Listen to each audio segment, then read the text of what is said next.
চলে এলাম এখানে, এবং এখানে কিছু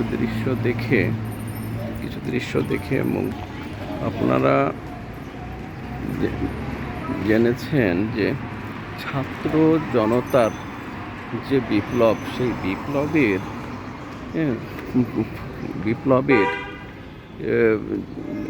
পিছনে যে উক্তিগুলো, যে উদ্দেশ্যগুলো কাজ করেছিল, তা দেখে আমি মুগ্ধ হলাম। এই পুরো ওয়াল জুড়ে গ্রাফিতি এত সুন্দরভাবে লিখেছে, এত সুন্দরভাবে গ্রাফিতিতে তাদের মনের কথাগুলো, ছাত্র জনতার মনের কথাগুলো, সর্বসাধারণের জনগণের মনের কথাগুলো, সর্বস্তরের জনগণের মনের কথাগুলো এবং প্রকৃত বাংলাদেশি দেশপ্রেমিকদের মনের কথাগুলো এত সুন্দরভাবে ফুটিয়ে তুলেছে। খুবই ভালো লেগেছে। আমি আশ্চর্য হয়েছি যে মানুষের আচার ব্যবহার, মানসিকতা, এটাকে ভাষায় এত সুন্দরভাবে প্রকাশ করা যায়। এই গ্রাফিতিগুলো না দেখলে এটি অনুমান করা কঠিন হবে। দেখেন কি সুন্দর করে লিখেছে, বিভিন্ন কালার দিয়ে এক এক লাইন, এক এক কালার দিয়ে লিখে সে যাতে দৃষ্টিনন্দন হয়ে ওঠে এবং সবার আগ্রহের সৃষ্টি করে।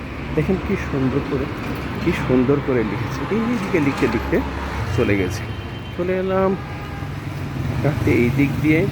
এই দেখেন ঢাকা শহরের মধ্যে সেক্টরের ভিতরে এত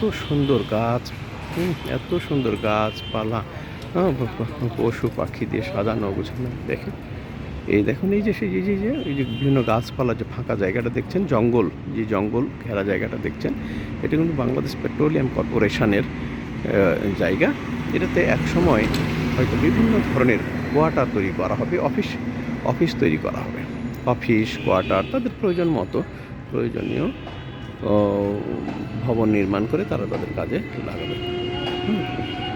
লাগাবেন। এই দেখতে পাচ্ছেন, এটা অনেক সুন্দর। এই দেখেন সেক্টরের ভিতরে কত স্পেশাস রোড, এবং দুই সাইডে বিশাল প্রশস্ত ওয়াকওয়ে রয়েছে, ফুটপাথ রয়েছে, প্রচুর গাছপালা রয়েছে।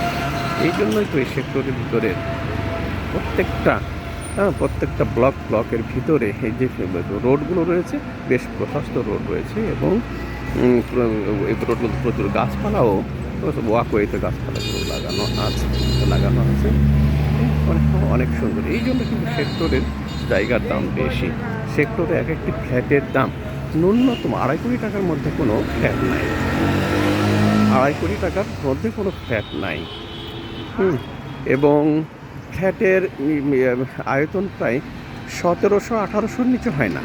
1700, ন্যূনতম 1700-1800, এবং এর উপরে অনেক বড় ফ্ল্যাট রয়েছে, ডুপ্লেক্স ফ্ল্যাট রয়েছে, যেগুলো মূল্য অনেক বেশি। ঠিক আছে বন্ধুরা, ধন্যবাদ আপনাদের।